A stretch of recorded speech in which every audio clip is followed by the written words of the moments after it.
उधर करनाल से कांग्रेस के उम्मीदवार दिव्यांशु बुद्धि राजा को हाईकोर्ट से राहत मिली है। 2018 में जो मामला दर्ज उन पर हुआ था, जिसमें पीओ घोषित किया था पंचकुला कोर्ट ने, उस मामले पर यह राहत उनको मिली है। कार्रवाई पर रोक लगा दी। सरकारी संपत्ति को नुकसान पहुंचाने का मामला दर्ज हुआ था और पंचकुला कोर्ट ने पीओ घोषित किया था।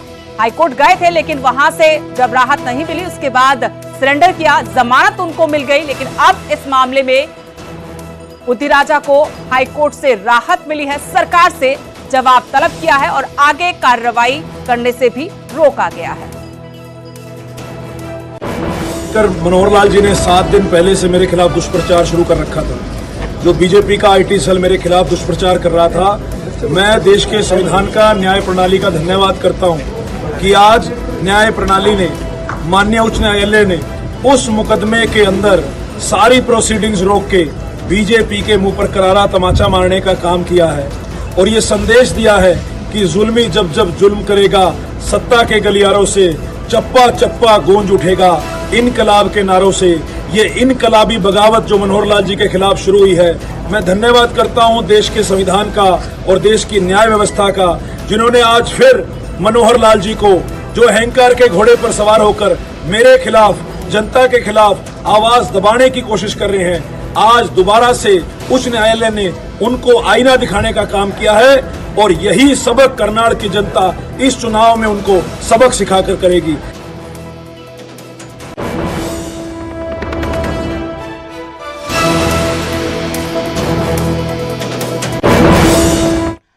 गुरुग्राम लोकसभा सीट से जेजेपी उम्मीदवार राहुल यादव फाजलपुरिया ने आज बावल विधानसभा के अलग अलग गांवों में जनसभाएं की। इस दौरान उन्होंने भाजपा उम्मीदवार राव इंद्रजीत सिंह को गुमशुदा नेता कहा। साथ ही कांग्रेस उम्मीदवार राज बब्बर को बाहरी बताते हुए कहा कि उनका तो किसी को घर का पता तक मालूम नहीं।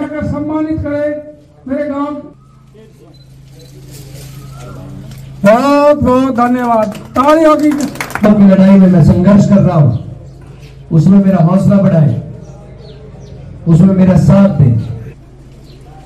मेरा स्वागत किया इस गर्मजोशी।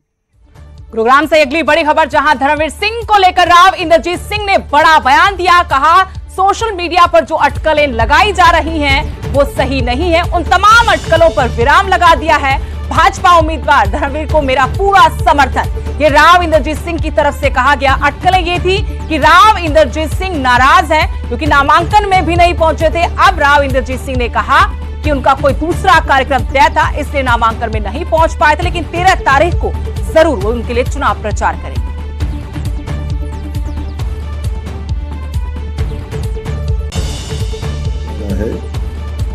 कि 4 तारीख को जब चौधरी धर्मवीर सिंह अपना पर्चा दाखिल करने के लिए नारनौल गए थे तो इंद्रजीत सिंह जानबूझ करके उपस्थित नहीं हुआ। दरअसल बात यह है, जब मुझे मालूम चला कि धर्मवीर सिंह 4 तारीख को अपना पर्चा भरने जा रहे हैं तो उस टाइम तक मैंने अपने गुड़गांव के कार्यक्रम तय कर दिए थे, नहीं तो मैं वहां पर जरूर उपस्थित होता। आज मैं आप लोगों से ये कहना चाह रहा हूं कि 13 तारीख को मेरा महेंद्रगढ़ का दौरा बन रहा है और मेरी तरफ से पूरा सहयोग और समर्थन चौधरी धर्मवीर सिंह को है और जो भ्रम ये फैला। और हमारे स्पेशल प्रोग्राम जंग के जर्नैल में हमने बातचीत की सतपाल ब्रह्मचारी से। सोनीपत से चुनाव मैदान में कांग्रेस की टिकट पर और लगातार उन पर बाहरी उम्मीदवार होने का आरोप विरोधी लगा रहे हैं। हर सवाल का उन्होंने बेबाकी से जवाब।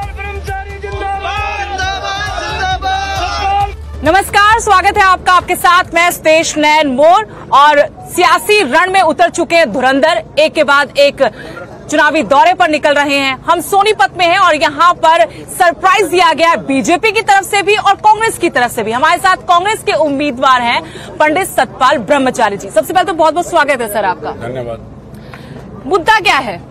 आप चुनाव में उतरे हैं, कांग्रेस ने टिकट दिया है, मुद्दा क्या है जिसको लेकर आप जनता के बीच वोट के लिए जा रहे हैं?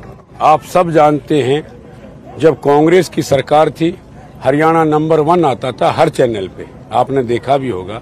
आज आप पता कर ले, हरियाणा का नाम ही नहीं है, कहीं 10वां नंबर है या 15वां नंबर है उसका भी नहीं पता। नहीं तो नंबर 1 हरियाणा आता था, खेल में नंबर 1, शिक्षा में खेल स्वास्थ्य में नंबर 1 और हमारे जो किसानों के लिए थी जो योजनाएं उसमें नंबर 1, व्यापारी की सुरक्षा, व्यापारी के अधिकारों की सुरक्षा और गरीब अमीर गरीब व्यक्तियों का जैसे मजदूर हैं और छोटे कारोबारी हैं सबकी मदद कांग्रेस सरकार करती थी। आप पर सबसे बड़ा जो आरोप लगा रहा है आपके जो सियासी विरोधी हैं कि आप तो बाहरी हैं, आपको तो उत्तराखंड से ले आए। अभी थोड़ी देर पहले हमारी बड़ौली जी से बातचीत हुई, उन्होंने कहा कि वो तो बाहरी हैं। उत्तराखंड भारत में है ना, आपका संविधान कहता है लोकसभा कोई भी लड़ सकता है, लेकिन मैं आपको बताना चाहता हूँ, बड़ौली जी को बता देना, वो मेरा घर भी जानते हैं और हरिद्वार भी जानते हैं।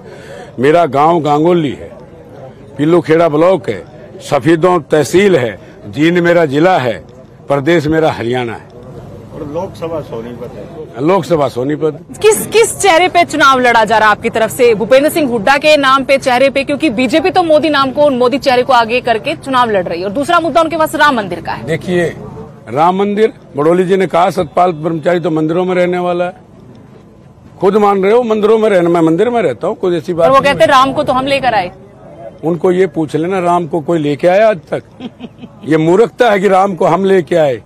राम अनादि हैं, राम हमको लेके आए हैं, राम को लाने वाले इतना अहंकार। आप इतिहास पढ़िए, भगवान आराध्य देव हैं।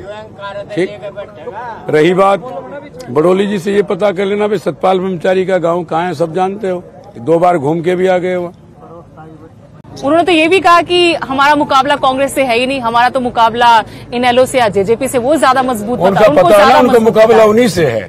भाई कितने वोट मिलेंगे, कांग्रेस से तो मुकाबला है ही नहीं, वो गलतफहमी में है। कांग्रेस एक तरफा चल रही है, पूरे प्रदेश में चल रही है, सोनीपत और रोहतक में तो लहर है, और कई ऐसे 8-10 सीटों में कुरुक्षेत्र में आप पार्टी है, 9 कांग्रेस के उम्मीदवार हैं, 9 में रिकॉर्ड तोड़ मतों से रोहतक जीतेंगे, सोनीपत जीतेंगे, सिरसा जीतेंगे, हिसार जीतेंगे, गुड़गांव जीतेंगे, महेंद्रगढ़ जीतेंगे। आप खुद पता लगा लेंगे 10 दिन के अंदर, कांग्रेस की लहर चल रही है। वो तो ये भी कहते हैं आपके विरोधी तो कि आम आदमी पार्टी कांग्रेस मिल गए, ये तो ठगबंधन है, घमंडिया बंधन है, जिसको पानी पी पी के कोसते थे आज वो साथ आ गए। उनसे ये पूछ लेना तुम्हारी गति किसने करी? पंजाब में भाजपा के कितने एमपी हैं?